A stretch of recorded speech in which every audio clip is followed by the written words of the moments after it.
Welcome to the City of Florissant Podcast, where we talk anything and everything related to the beautiful City of Florissant. Hi, I'm Mayor Tim Lowery, and welcome to the latest edition of the Mayor's Podcast Show. With me today is Patrick Mulcahy, our Director of Economic Development, and Mike Weiss. Mike is the chairman. Is that your title? It works. Very good. A Big Shark Bike Company. Welcome, guys. So we're here today to talk about something very exciting happening here on Labor Day. Actually, on Labor Day, Monday, Labor Day, is going to be the second annual Tour De Florissant bike race. Pat, you want to talk about that a little bit and kind of get us started on about the event, because it's so exciting coming here to Florissant. Sure. So I initially met Mike last July. He reached out to the city about possibly hosting the Missouri State Bicycle Championship here in Florissant. They were looking for a new venue. So we came up with the Tour De Florissant name. The media guys helped come up with the logo. We kind of threw everything together pretty quickly. We put on an event here in August for the Missouri State Championship. Had some great support from the community, from city staff, and from Big Shark. And then after that event, Mike was looking for a new venue for Labor Day for the Gateway Cup. And since we had that built-in relationship, things kind of took off from there. And I'll hand it over to Mike to maybe talk about how this year is different from last year for people to expect. Sure. So the Bommarito Audi West County Gateway Cup is one of the top cycling events in the country. And so the event we did last year in Florissant, I think was like if we were to say it's a 10-point scale, I'd say that was a 2. And then we're going to go straight to 10, maybe 11. And so it's a mature event. It's almost 40 years old. And it's going to be the final for 2 different concurrent professional series. And so it truly is the highest level of competitive bike racing in the U.S. So let's talk about competitors. I mean, how many do you think we're going to have, or how many do you believe we'll have here for this race, and where do they come from? It's a great and interesting question. We're a 4-day event, so we're in 4 venues around St. Louis. So it's a little bit of a traveling circus. The Gateway Cup has an overall prize list of about $50,000. The national championship series championship race is on Sunday, the day before Tour De Florissant. So everybody that will be in town for the series and that race will be coming to Florissant. Why wouldn't they? Sure, right here. They're going to go to bed at night in St. Louis and they're going to wake up in St. Louis. And so that's, the question of where they come from, South America, North America, some Europe. Mostly U.S. riders. We have an amateur kind of program for racing that leads into the pro race. So it's a 9-hour race. It's a 9-hour format event. Okay. So in the mornings you'll see mostly local, and then you'll see national class amateurs, and then the finale. But truly an international event, though. I mean, we're going to have international riders and local. And we already have Olympians signed up, actually, from South America. So no American Olympians yet, but we have Colombia, Venezuela, Mexico, Canada. And as we get into this month, we'll know who the roster actually is. Sure. But we've already had someone who competed for the country of Colombia's World Championship team sign up.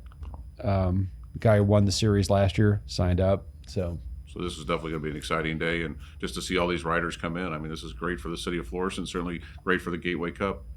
Yeah, I mean, I actually think that we're going to have momentum going into Florissant. I think Florissant's not going to be, it's going to contribute to the event. This community is going to make this event better. Very good. So Patrick, I know you've been working on the route and some of the logistics things. Do you want to talk about some of that?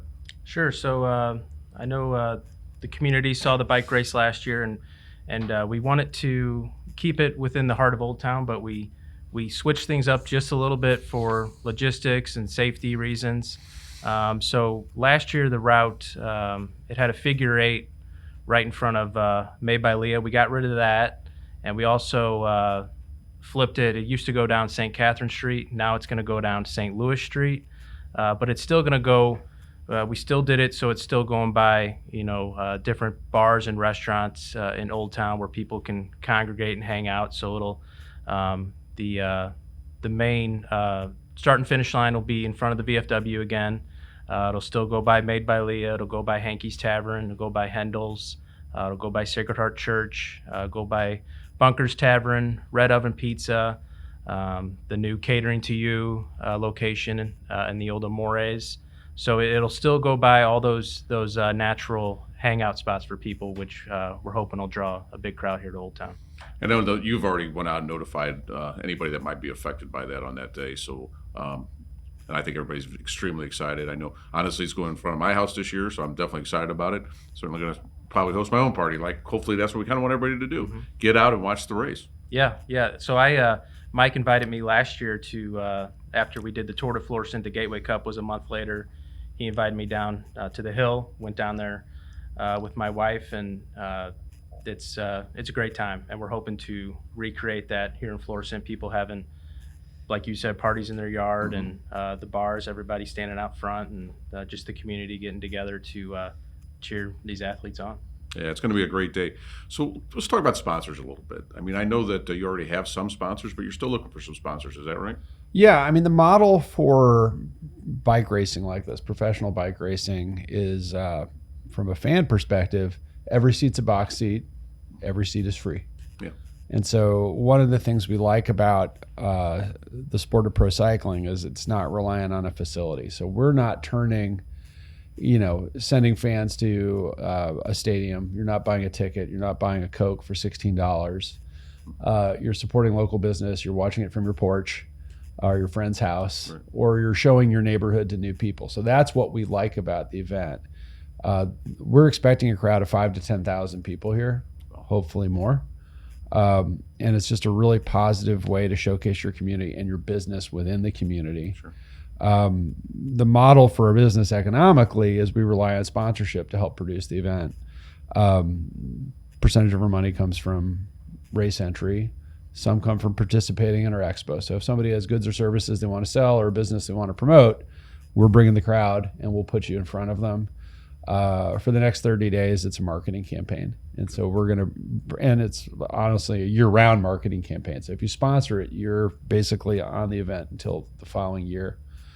So we're always looking for sponsorship. We have a lot of options, from digital to large format outdoor to creating some custom experience for a brand. And so it's I think a good investment, and it's affordable. So. And how can somebody find out? You got a website, or you got something like that they go to, give you a call? How does that work? Well, we were hoping they were going to call you. Okay. No, okay. I'm kidding.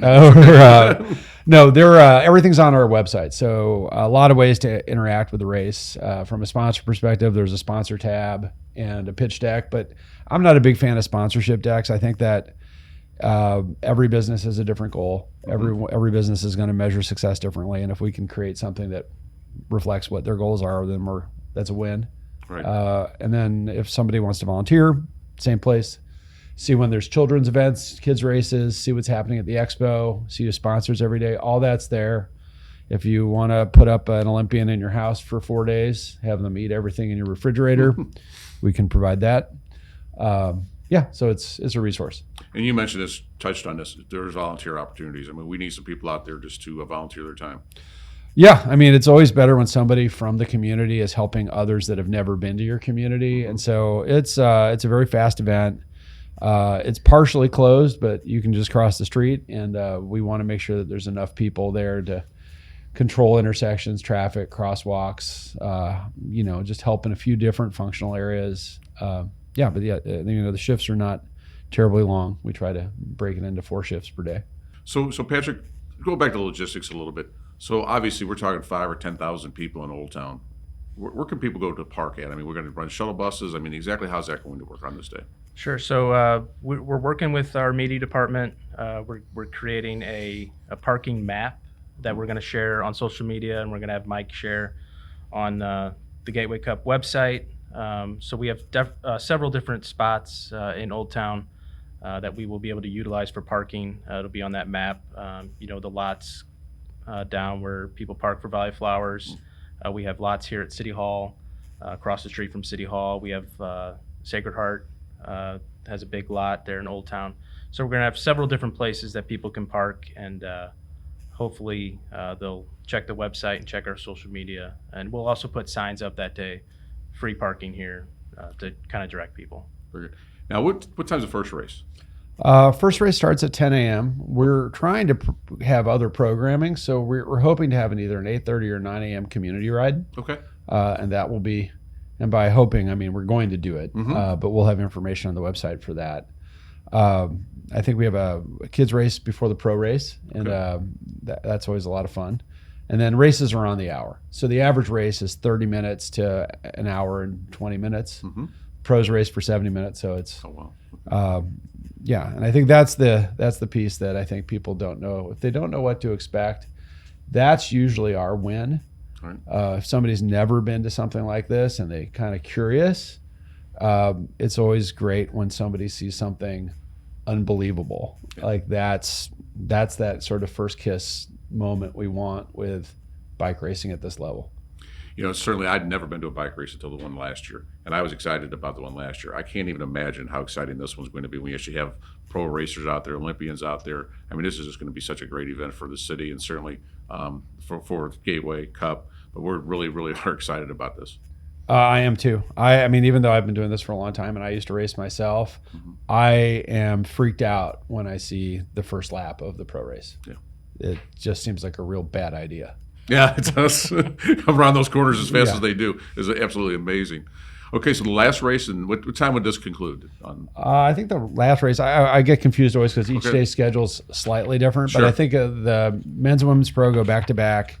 Last race is, I think, at 5:40. Okay. So it'll be done at 7. So, you know, you'll be ready for, hitting the expo, hitting a local business. We're here for 2 meals. You know, we're here for very good. Lunch and dinner in Florissant that day, and you can. I mean, honestly, wandering the course is great, but yeah, the last 5-10 minutes of the race, the last 3 or 4 laps are, you know, it's lightning in a bottle. I'll tell you what, I was on the VFW a lot last year, kind of watching some of them just end, and just the excitement of the people was get really, like you said, the last couple of laps. I mean, it just gets so exciting, and I mean, it's just a lot of fun. If you like that race, which I thought was pretty poorly attended, this one's going to be great, really a great experience. We're certainly excited. So, like the way that this format of bike race, like Americans kind of understand the Tour De France. Okay, you know, kind of, yeah. 20 days of racing. It's a race each day. Lowest overall time wins. This is a little bit different. This is a format that I think people can understand. Like if you understand NASCAR, you understand this type of race. It's start to finish at 70 minutes. So time counts up. So you're going to see 10 minutes in, 20 minutes in, 30 minutes in. When it gets close to that 70 minute or 60 minute mark, then it goes laps to go. And so a lot happens. These are races of aggression. And so when you are no longer in contention, it's a little over a mile course, you are pulled out of the race. So it always keeps the peloton competitive. So there's basically, I mean, there can be breakaways. People could try to, this is a really hard course. It's got a significant climb in it and it's technical. So breakaways could get away, and these are athletes that are capable of redlining the entire time. And when I say redlining, you can expect speeds between 30 and 50 miles an hour. Wow. Okay. So they'll do that mile pretty fast. I think the mile will take 2 minutes. Wow, unbelievable. So is there anything else you want to add about what we should look forward to on September the 2nd on Labor Day? You know, I'd say the race is a crescendo. You know, come cheer on the amateurs and the people that are from St. Louis, and then do a little digging. There's going to be the race that precedes the Bommarito West County Gateway Cup is this weekend in Littleton, Colorado. It will be live streamed. Oh, okay. And so Gateway Cup's on the American Criterium Cup calendar. So if you go to AmericanCritCup.com, you can see that race live for free, just to get a taste. And we have all those links on the GatewayCup.com website. Very good. Well, Mike, Patrick, certainly this is so exciting for Florissant. I mean, I think everybody's looking forward to this on September the 2nd on Labor Day. And thank you so much for bringing us to the city of Florissant. That certainly means a lot to our community. I'm excited about it. I can't wait to be here. Very good. That concludes another edition of the Mayor's Podcast Show. We are Florissant Strong.